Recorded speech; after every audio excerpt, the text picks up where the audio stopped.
Hey everyone, this is Liam Nolan with Comic Book Resources here at San Diego Comic-Con 2022 with Dungeons & Dragons Honor Among Thieves producer Jeremy Latcham, John Francis Daley, and Jonathan Goldstein. So I've got some questions for you guys today because you guys got your Hall H panel. It was really exciting. We got to see the first footage, first official footage from it really.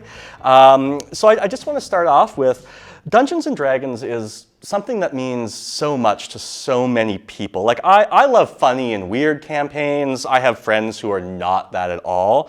What about your own experiences and love of D&D are you bringing to the project?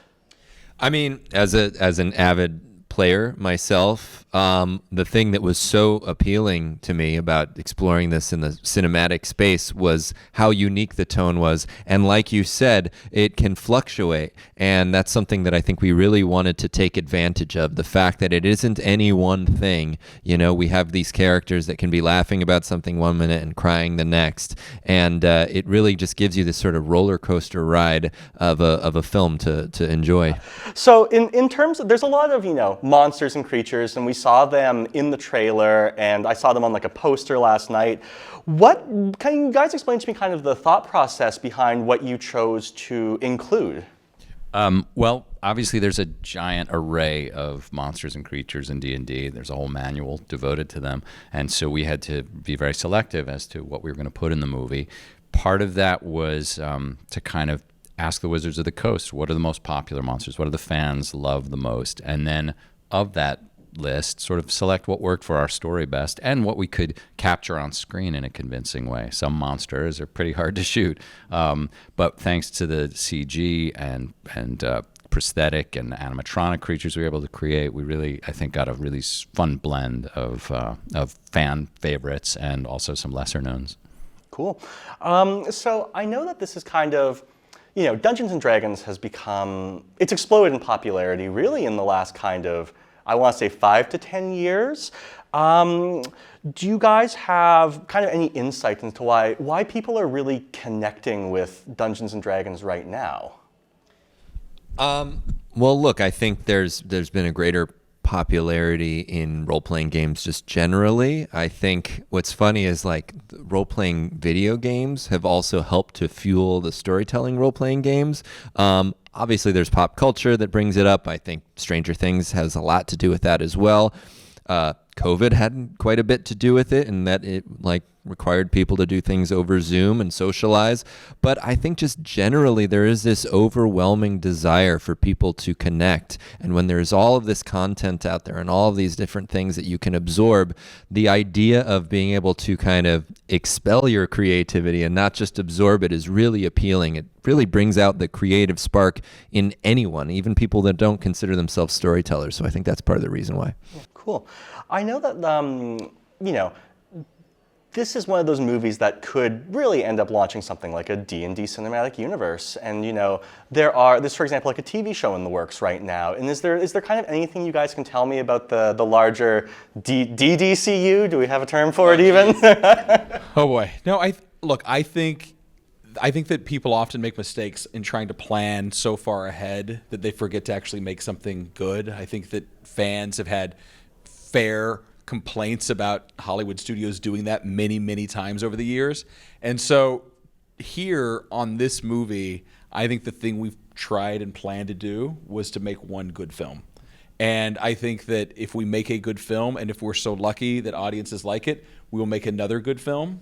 And if we're so lucky, and then maybe it turns into something like that. But I think that to go into it going, we have a plan, and there's 7 movies, and the first one comes out in the fall, and the second one comes out in Q2, and this one's going to have toys, and blah, blah, blah. You're going to get ahead of yourself, and you're not going to end up making something great because you lose the focus. And so my upbringing, 14 years at Marvel, taught me, you make the first movie great. You make the first phase of movies great. You don't start planning 19,000 things at once. And I really think that we've done a good job of just focusing on this movie and not listening to ideas for what else could be, because we have to make something cool now, And I think that's really important. Mm-hmm. Yeah. One question I always love asking is, when you guys were working on the projects, do you have any really favorite moments of kind of behind the scenes that you can share with us? Something that happened that just kind of made you go, huh, or that was really funny, something of that nature. Well, when the cast first arrived in Belfast, where we filmed, we had organized a D&D game for them and us. And with the Wizards of the Coast providing us with a skilled DM, we had like a 3-4 hour game. And it was really fun to see, because the cast played essentially as their own characters, and you could see them getting into the character before we ever shot anything. And it was also, I think, really helpful for them to get the feel for what the game is and the challenges it brings, and then bring that to the movie itself.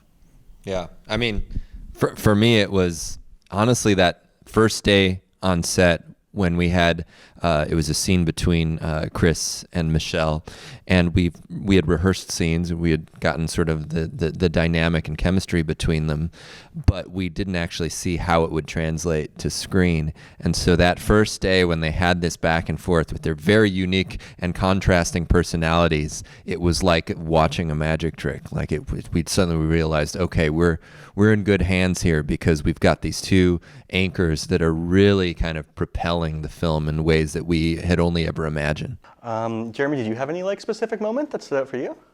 I mean, I think walking onto kind of the big plaza set for the first time and seeing it go from, a dirt patch in Belfast to this magical place that you could imagine living in, and watching artisans work and watching craftsmen work and all this stuff for months, and then walking out there for the first day that we were going to shoot on that big set, I was like, wow, this is as big as anything I've ever made before.